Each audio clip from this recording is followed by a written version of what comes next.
Greetings to us and welcome to another video. So, Legacy of Destruction has already been out in the OCG. It has been out for a little bit over 2 weeks now. And one strategy that is actually doing very well in the OCG is the Tenpai Dragons or the Trident Dragon monsters. We spoke about that Bright Fleet Dragons here in this channel before. I talked about how exploitable they could be in the future as a dragon strategy because of the existence of Masked Dragon. However, in the OCG, they are not playing Masked Dragon at all. They're pretty much playing like a pure version with a few of the rocket cards.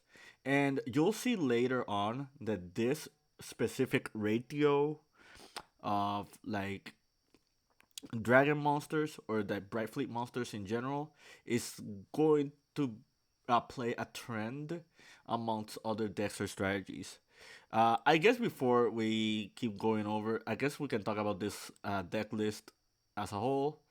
As you can see, it's very synchro based. It has a bunch of synchro monsters and it also has link monsters. I'll get to the part where the link monsters are important. But so far, uh, we can see here that this was a 127 player event, and this deck pretty much defeated, went undefeated except for one round in Swiss. Overall, a 9-1 record, and they pretty much beat almost every sinful spoil snake eye deck, like Fire King deck, as well as other matchups like Voiceless Voice, which did receive support. It beat the mirror match in round 6, which means that the deck was doing very well, like multiple versions of it. It beat Melodious. Melodious is another really strong contender with the new support that they received in that set. It also beat Salaman Great.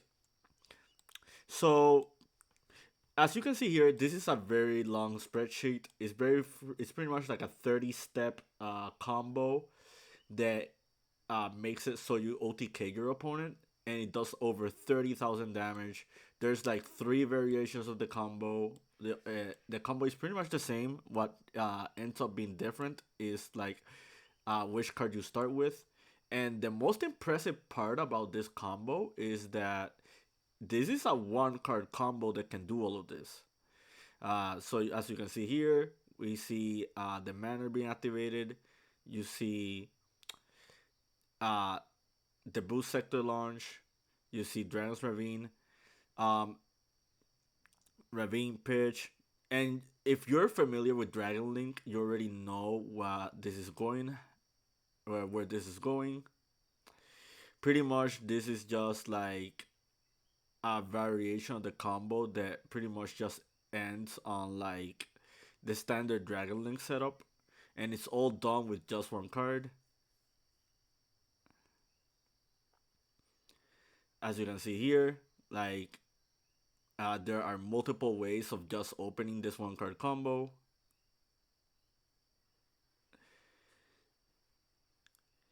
The sequence is pretty much the same.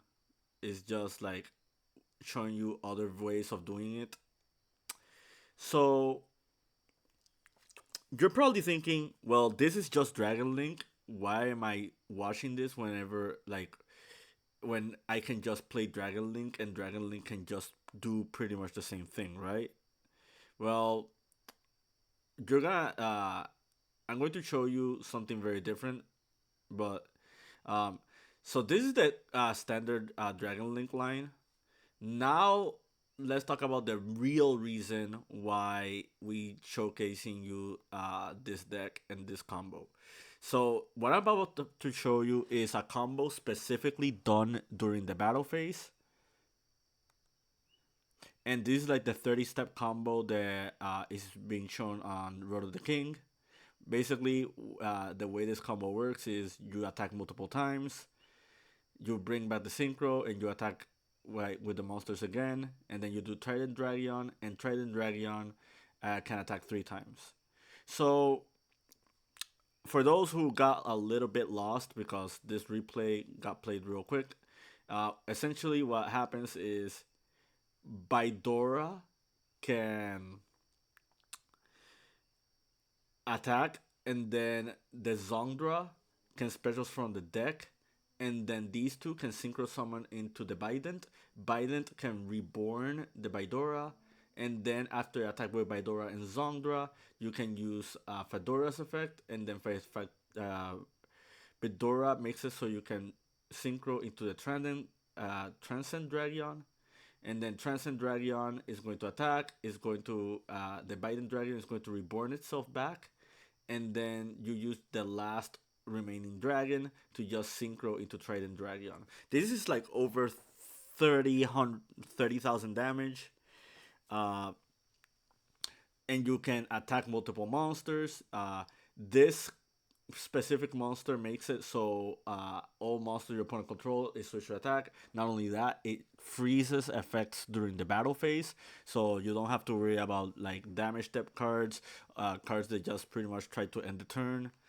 You don't have to worry about stuff like Battle Fader, which is one card that has been talked about for like the Fire King deck. You don't have to worry about like battle phase shenanigans like those when it comes to this strategy. And this is really really cool because in the past, like you've seen Dragon Link boards like with one card combos and stuff, but you never seen them like doing battle phase tricks that just eat through your opponent's boards and interactions. Another pretty cool thing about this is that if we look at the deck list right here, you see how they play Black Rose Dragon, for example. Uh, there is a one card combo that just ends on Black Rose Dragon, and if you control the field spell makes it so fire dragon monsters are unaffected by your opponent's card effects during the main phase, meaning that your Black Rose Dragon setup is almost uncontested, meaning that it could pretty much just plow through your opponent's board without little to no worries. Not many interactions that are current in the game are going to interact well against this card. So just having a one card combo that can board nuke your opponent without being interrupted, or can just plow through the battle phase, the way that it's done, is really really, really strong. Um, so now that you know about the dragons and you know about this interaction, I guess we can talk about like why is the rocket cards in here. The thing about the Tenpai Dragons is this is pretty much a battle phase strategy. This deck works very similar to War Rocks or to something like Unchained, to the point where you're trying to plow through your opponent's interactions, and having battle phase tricks is like a really strong concept behind this deck. Uh, However, this strategy is not that good playing in the main phase. That's why you saw like the Dragon Link combo involving Heroic Seal and involving like Savage Dragon and like other cards, because th- these cards pretty much give this deck an edge as making interruptions or just making a good enough end board. Another really cool thing about this is if we look at the specific like dragon ratios, like if you see the three Baidora, the three Zongdra, the two Fadoras, you see the three Manners and the three Kaimen. If you sum everything up, you are only using 14 cards for this engine. And the reason that detail is very important is because we're seeing the Tenpai Dragons being played as an engine in other strategies. This is a Labyrinth deck that topped in the OCG, and if you look at the extra deck and the side deck, you're probably noticing the same cards that I brought up before. You see that all the Tenpai Dragons are in there.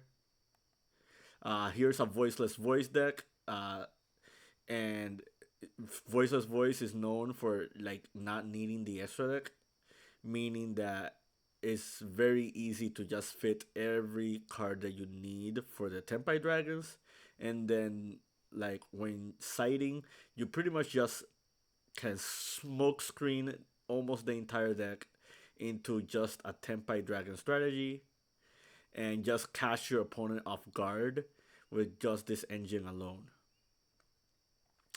So I kind of just wanted to talk about the Tenpai Dragons. I feel like in the TCG, uh, there is a lot of promise behind this engine. I think if we're at a current trend that we're at right now, this could actually become a meta contender. The Dragon Link combos in the OCG are a little bit different because they do have Striker Dragon at more than one. However, it's not really that detrimental. It's not like the worst thing in the world. You notice how they're playing Phantasme in the main deck. It's pretty much a dragon monster that uh, is very usable right now because of how the Fire King Snake Eye deck works and how many link monsters that they summon. Um, this is also really good against the mirror match as well. If that ever becomes popular, it's also really good against Rescue Ace. The only matchup is not that good against is Voiceless Voice, but I don't think Voiceless Voice is a real issue for this kind of deck when they only have to worry about one Omni Negate, and that's pretty much it. So yeah, I hope you found this informative. I hope you found this to your like understanding. I just kind of want to talk about the dragons because Legacy of Destruction was not as impactful as Phantom Nightmare as a set. However, there are some trends that are really popping off in the OCG. I guess before we end, I kind of want to talk about one more card, and that is Burning Draw. This card has been seen play in like a lot of fire decks, not just the Snake Eye one. And if you're playing a strategy that just summons fire monsters, the Tenpai Dragons being one of them, this is a really strong card. Like if your opponent ends like on Appaloosa, for example, this is pretty much you're drawing 4 cards out of this, which is really powerful. Uh, just be wary and be careful whenever your opponent has like, for example, the Amblo Whale.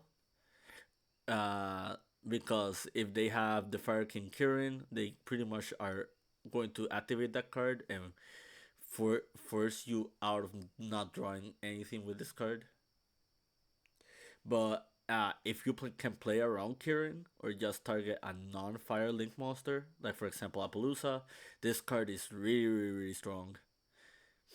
Um, but yeah, I guess that's it. I hope you found this video informative to your liking. Keep practicing and keep doing.